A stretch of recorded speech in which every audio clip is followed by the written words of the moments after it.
नमस्कार, मैं हूं राकेश कुमार। आप देख रहे हैं मत अभिमत। बिहार में अभी सबसे ज़्यादा चर्चा है तो शिक्षक बहाली की। एक साथ बिहार सरकार ने इतनी बड़ी संख्या में शिक्षकों की बहाली की और वो भी बीपीएससी से परीक्षा लेने के बाद। अब ज्वाइनिंग की बात आ रही है। बीच में छठ पूजा में छुट्टी जो है उसको समाप्त किया गया था, उसको लेके हंगामा था। खैर, वो छुट्टी फिर बहाल हो गई है। कहने का मतलब है कि रोज नए-नए आदेश आ रहे हैं और शिक्षक जो चयनित हुए हैं वो कहीं न कहीं भयाक्रांत हैं।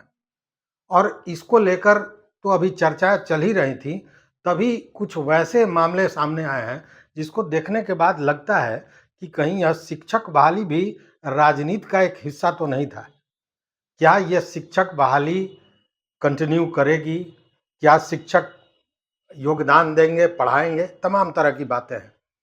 बड़ी सूक्ष्मता से इसको देखने की ज़रूरत है और इसीलिए आज हमारे साथ हैं वरिष्ठ पत्रकार चंद्रभूषण पांडे जी। आइए इनसे बात करते हैं और पर्दे के पीछे जो चीज़ें हो रही हैं, उनको जानने की कोशिश करते हैं। तो सर, बहुत-बहुत स्वागत है आपका। Thank you. सबसे पहले ये बताया जाए कि ये जो शिक्षक बहाली हुई है और जो नए-नए विवाद उठते जा रहे हैं, एसटीईटी परीक्षा का मामला था। दूसरी बात कि एक बजट का मामला भी होता है, उसमें भी ये कहा जा रहा है कि जितनी बड़ी संख्या में शिक्षक बहाल हुए हैं और जो उनको वेतन देना है, बिहार सरकार के बजट में नहीं है। ये तमाम तरह की बातें हैं। तो इस पर क्या कहेंगे आप? देखिए, बहुत दिनों के बाद में रोजगार के अवसर बिहार में पैदा हुए हैं। इससे सब कोई में हर्ष है। आम जनता में हर्ष है और इसको लोगों ने स्वागत किया है। सरकार ने भी वादा किया था कि हम रोजगार देंगे, सरकारी सर्विस देंगे लोगों को, और सरकार ने इस पर अपना कदम उठाया। लेकिन कोई बहुत बड़ा काम करने के पहले जो अपनी नीति सरकार बनाती है, उसमें बहुत संजीदगी से इन सब चीज़ों को देखना चाहिए सरकार को। और सरकार में जो वरिष्ठ पदाधिकारी हैं, वो अपने तजुर्बे के अनुसार, कानून के अनुसार इन सब चीज़ों को स्थिरता से और गहन विचार विमर्श के बाद ही कोई ठोस निर्णय लेना चाहिए। सरकार कोई निर्णय लेती है और 2 दिन के बाद उसको पलट देती है, तो इसका बुरा असर पड़ता है, जनता पर भी और एडमिनिस्ट्रेशन पर भी। अब देखिएगा कि इस बार दिवाली और धनतेरस और छठ के बीच में जो आम लोगों में एक उत्साह होता है, हर्षोल्लास में लोग रहते हैं, सब कोई बेचैन रहते हैं। तो अपनी बार सबसे ज़्यादा बेचैनी इन सब पर्वों से ज़्यादा शिक्षक बहाली की। और इसका शोर बिहार में नहीं, बिहार के बाहर के प्रदेशों में भी इसका शोर बहुत है, क्योंकि अपनी बार जो है सो बाहर के प्रदेशों के लोग भी इसके अभ्यर्थी थे और उन लोगों ने भी अपना परीक्षा में वे सम्मिलित हुए थे और उन्हें भी नौकरियाँ मिली हैं। तो इस बीच में जितनी बातें छन-छन के आ रही हैं, वह बड़ा चिंतनीय है। सरकार बहाली करना चाह रही थी, सरकार ने एग्ज़ामिनेशन लिया और बहाली किया भी, और उसके आगे के निमित्त जो कुछ काम करने हैं, उस पर भी वह विचार कर रही है। जैसे सबसे पहले सुनने में आया कि बिहार के शिक्षकों को अब रहने के घर-घर के लिए भी जो है सो उनको व्यवस्था की जाएगी। पहले उन लोगों को अलाउंस मिलता था, अब घर की व्यवस्था हो रही है। ये बड़ी अच्छी बात है, स्वागत योग्य बात है, सरकार का यह कदम बहुत सराहनीय है। लेकिन जो नीतिगत फैसले हुए थे, उस पर अमल न करने के कारण और उस पर गहन सीरियसनेस न होने के कारण अब कुछ समस्याएँ पैदा हो गई।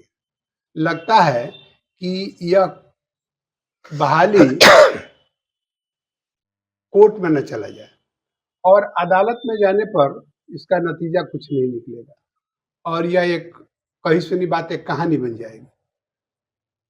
सवाल है कि बिहार के 3 बहुत बड़े ब्यूरोक्रेट्स सम्मिलित रूप से अलग-अलग सम्मिलित रूप से भी और अपने-अपने दायित्वों का पालन करते हुए इसमें अपना वो योगदान दे रहे हैं। उससे परीक्षाएँ हो रही हैं, कुछ रिजल्ट निकाल रहे हैं और कुछ लोग बहाली कर रहे हैं और जिला स्तर पर, गाँव स्तर तक की बहालियाँ हो रही हैं। सबसे पहले इसमें मामला यह आया कि यह पहले जैसे आरजेडी के जो उप मुख्यमंत्री हैं, इन्होंने पहले घोषणा की थी कि हम बहाली करेंगे, सरकारी नौकरी देंगे और बिहार प्रदेश के निवासियों को ही देंगे।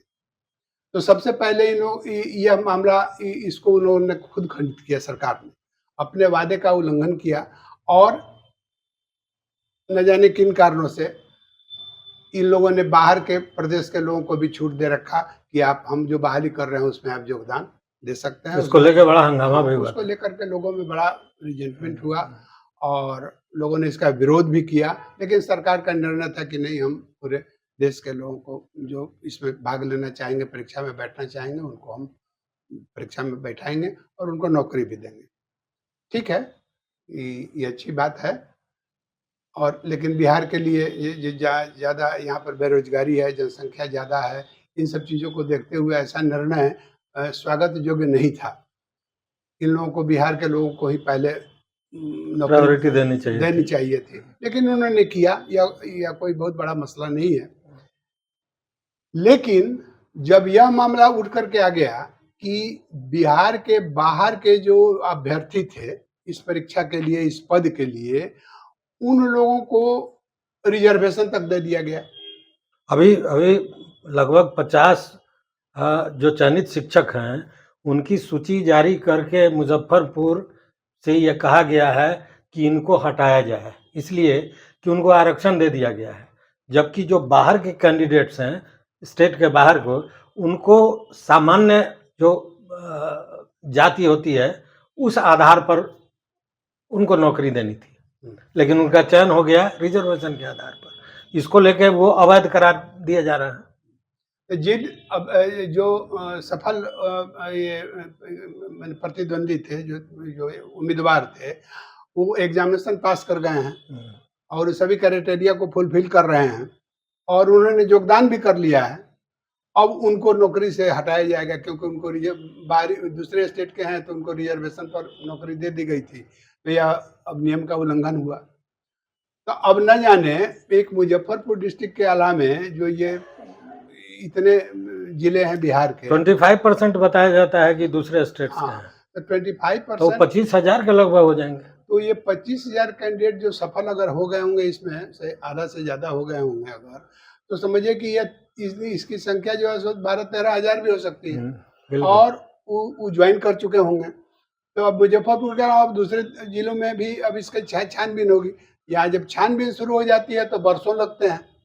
बिहार में जो जाली प्रमाण पत्र दे करके जो शिक्षक बहाल हो गए थे, नियोजित शिक्षक, आज तक वह मामला नहीं सुलझा और सरकार उस पर कुछ नहीं कर रही है। सरकार उस पर सीरियस भी नहीं है और विभिन्न विभागों के द्वारा उसकी जांच की गई और लोग आज तक फोल्डर नहीं दे सके। इन लोगों ने कितनी धमकियां दी। और सबसे बड़ी बात है सर कि जब इन शिक्षकों को जो दूसरे प्रदेशों से आए हैं वो ज्वाइन कर लिए, उनको हटाया जाएगा तो वो तो कोर्ट जाएंगे। बिल्कुल जाएंगे।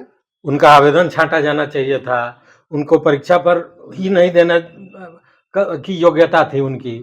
अगर परीक्षा देते तो सामान्य रूप में देते, आरक्षण के आधार पर नहीं देते। तो ये प्रक्रिया तो कहीं ना कहीं सरकारी जो तंत्र है, जहां जो चेक पॉइंट्स होने चाहिए थे वो चेक पॉइंट्स काम ही नहीं किए।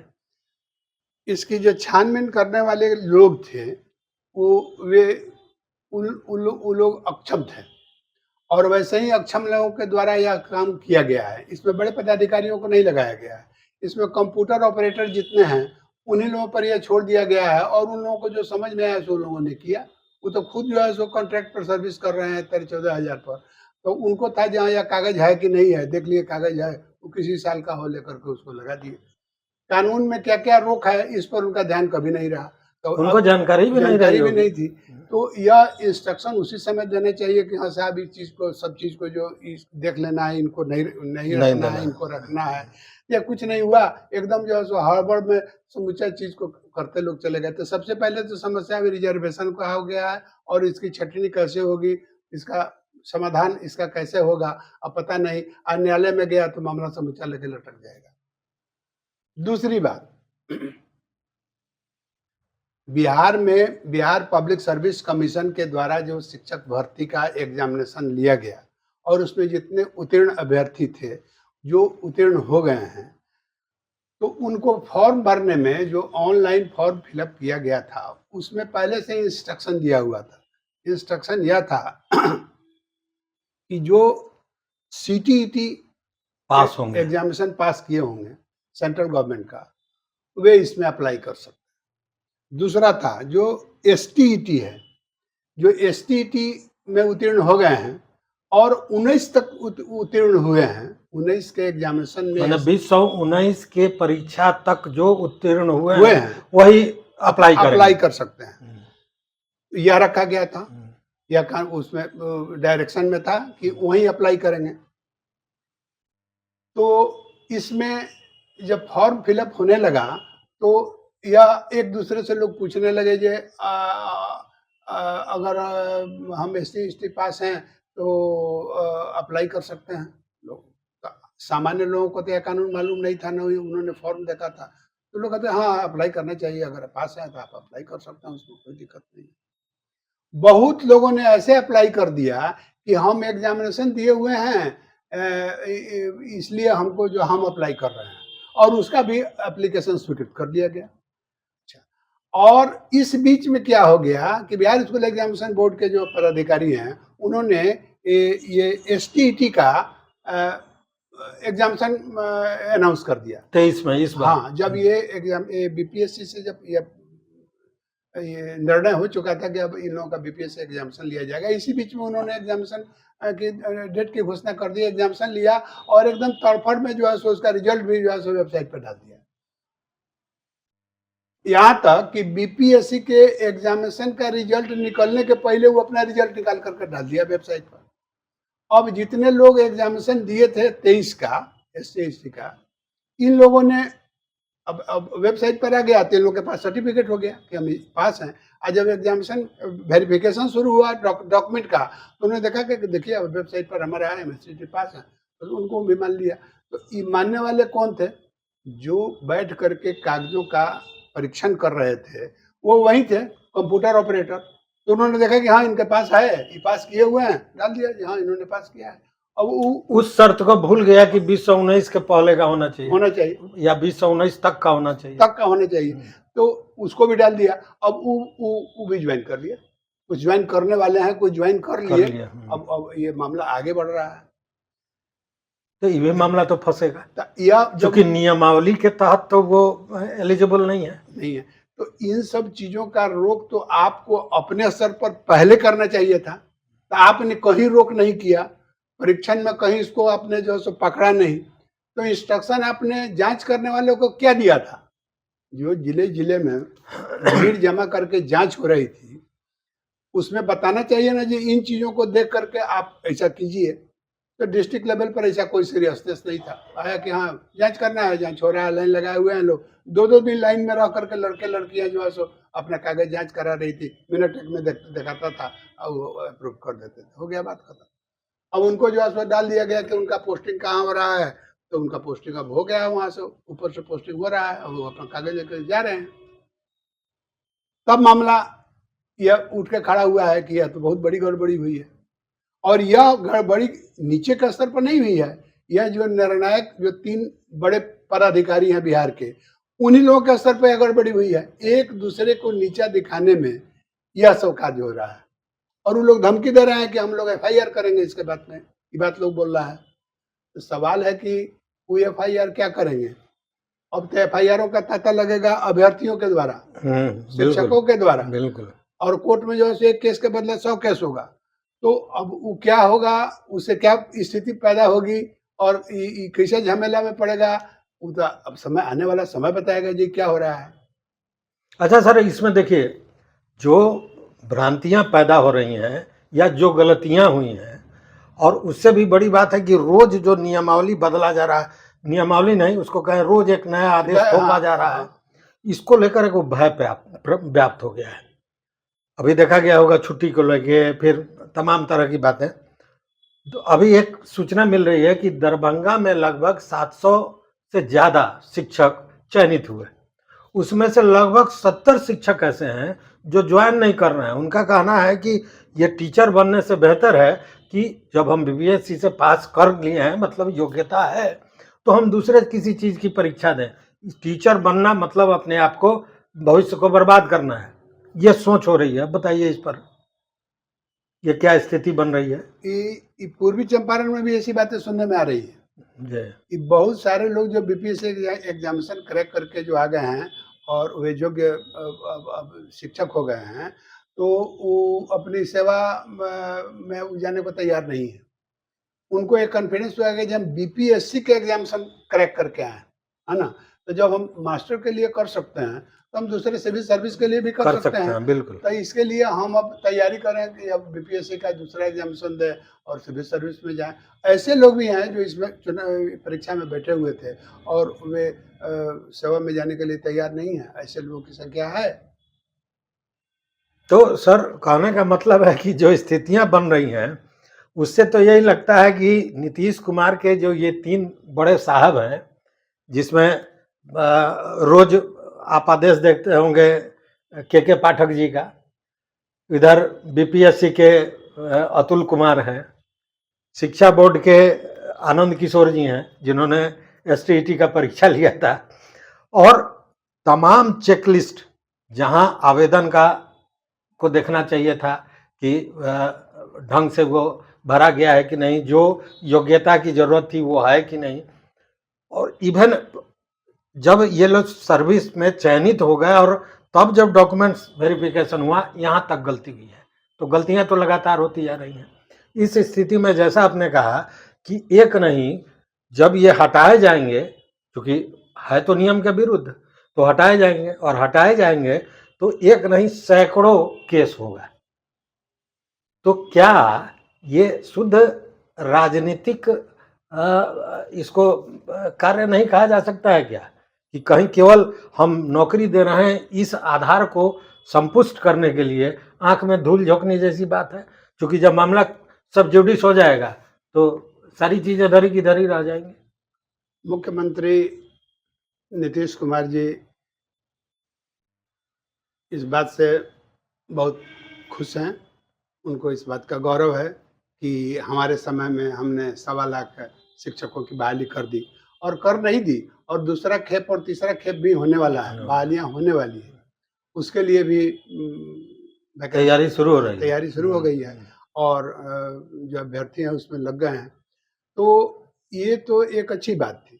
लेकिन जिस ढंग से इसको मैनेज किया जा रहा है और बड़े पदाधिकारी एक-दूसरे को नीचा दिखाने के लिए उनके स्तर पर कुछ गलतियाँ हो रही हैं या वे अपने ढंग से चल रहे हैं, कोऑर्डिनेशन की कमी लग रही है।